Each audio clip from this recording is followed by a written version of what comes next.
66% of United States residents' public water is fluoridated. It is known to have tremendous effects on bone cancer, joint problems, bone weakness, lowered estrogen and testosterone levels, and dental fluorosis, which is yellowing of the teeth and pitting in the enamel. Wouldn't it make more sense to enhance public water with vitamins which are meant to be ingested to promote overall health, rather than putting such a toxic chemical in our water with a bogus explanation that it will improve our dental health?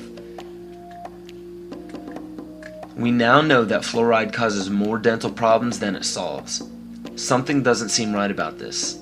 Do you honestly believe that these companies care deeply enough for the people to spend large amounts of their own money to fluoridate public water when the people already purchase their own toothpaste? But there's a difference between toothpaste and drinking water. We don't ingest toothpaste.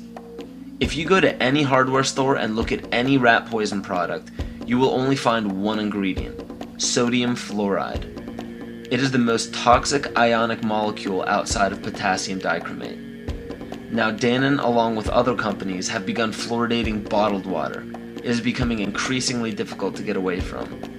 And the fact that fluoride is also used in many prescription antidepressants shows that it eliminates aggression and motivation in people. Fluoride, to my knowledge as a physician, has absolutely no biological benefit whatsoever. But one of the significant things is that the Russians carried out all sorts of experiments on the people living in the Gulag. One of them, of course, was to fluoridate the water. Why? You fluoridate the water, why people are not as aggressive as they ordinarily would be. In fact, what is the active ingredient in Prozac that is so widely distributed in America today? Why, it's a fluoride compound. And now we are finding that public water nationwide is showing up with arsenic, lead, cadmium, and thermonium, which is a radioactive form of lead. Cancer, lowered sex drive, birth defects, sedation, and brain defects. Does this not sound like a wonder drug for anyone aiming to control a population? It's quite astonishing, Paul, the degree to which environmentalists have not been educated about fluoride.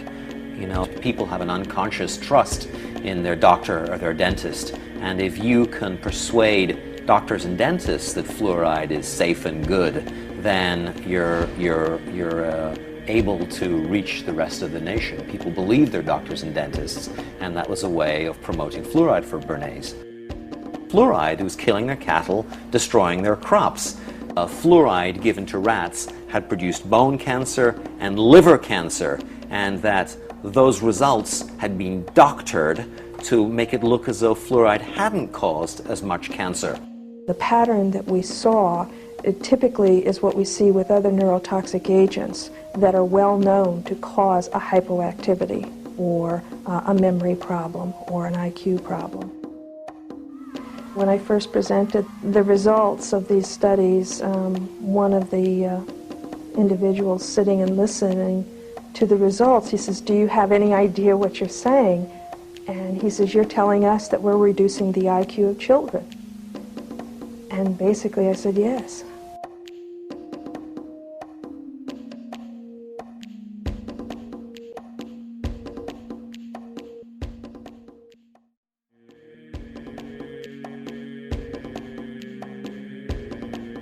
Aspartame, the artificial sweetener found in almost every low sugar or sugar-free product on the market.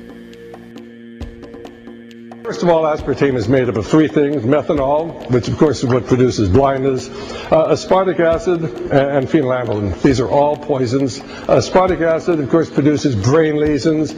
This was known back in the early 1970s. Methanol produces blindness. Phenylalanine is what you see certain in the brain, and in high doses it produces trauma. We're not making this all up. The FDA did publish back in, I think it was in the 80s, they did publish the 92 potential side effects of aspartame. And they do, these side effects are quite, are extremely serious. Things like dizziness, problems with balance, abdominal pain and cramps, changes in vision, seizures and convulsions, etc., etc. So the nervous system seems to be one of the areas that's most affected. So we see people have difficulty thinking. They feel like they're walking around in a cloud or a fog. Yet despite all of these harmful effects, Donald Rumsfeld pushed it out into the stores in over 5,000 products when he was CEO of Searly, the company that manufactured aspartame.